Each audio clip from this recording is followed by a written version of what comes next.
Hello. This world's pretty tempting, huh?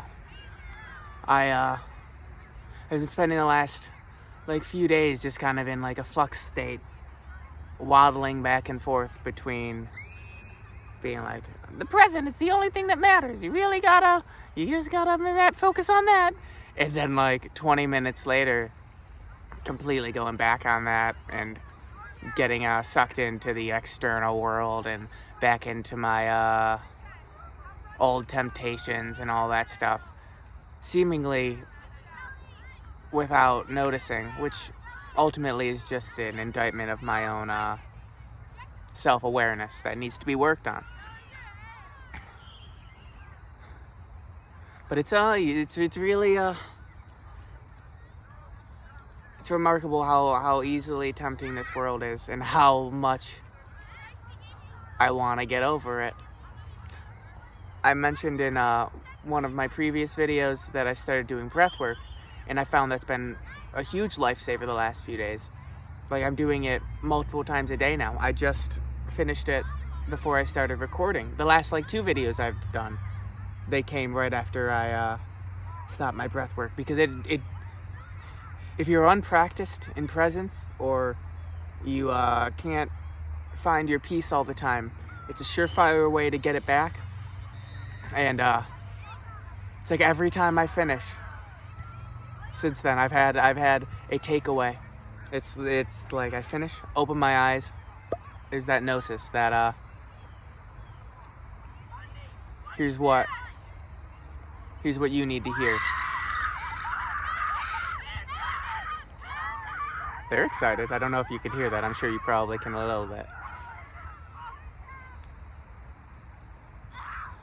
But today it's the thing that I'm being reminded is just how alluring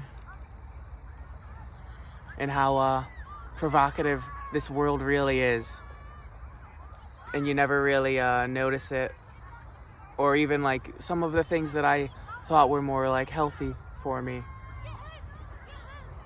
You can have too much of a good thing. I said in my short video yesterday that I have noticed that I'm kind of overdosing, for lack of a better word, on the need to feel seen. I spent maybe 3 hours yesterday just watching other people on the internet, not really in an attempt to learn from them, but selfishly in a, oh, is that me? Just binoculars out, when am I gonna see the person I know? Really, that's the focus. And all of this is subconscious. It's not until after the fact, when I'm doing this, that it's just oh yeah, that's what you're doing. You get the benefit of hindsight. You can see a top, and when you can look down, you can see the big picture.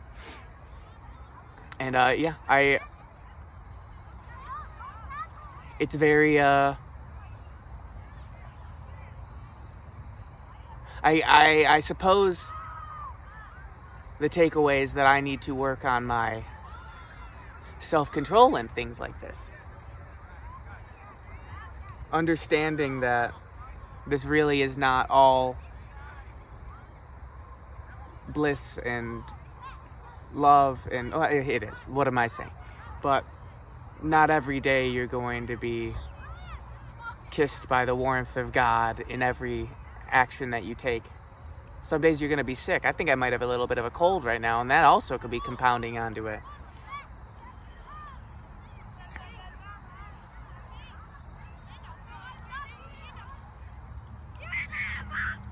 I need to be able to accept that. I need to be able to understand that when that happens, when I have these horrible drama queen, when I have these less than ideal days, less than ideal feelings, that I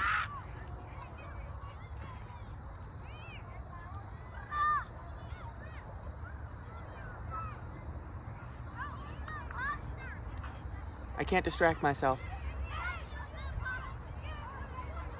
I need to live in them. Let it wash over you, because otherwise I guess all that's happening is I'm just pushing it down.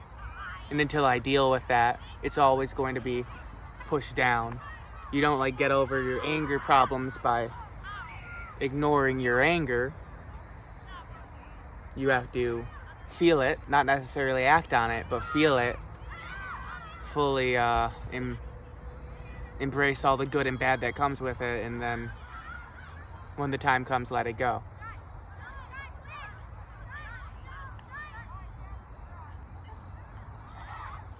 It's not easy for me. Like I said, I guess I'm not great with self-control, and when the situation comes to feel this unrest, the inclination is always to kind of make an excuse as to why some kind of distraction or some kind of external joy, external anything.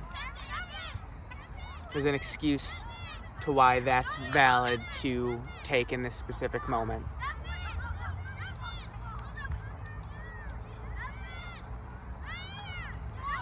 Eventually, it's all just a process, you know? Okay, I think there is a football game starting behind me because there's a lot of other kids coming through, and I don't want to bother them or have them bother me.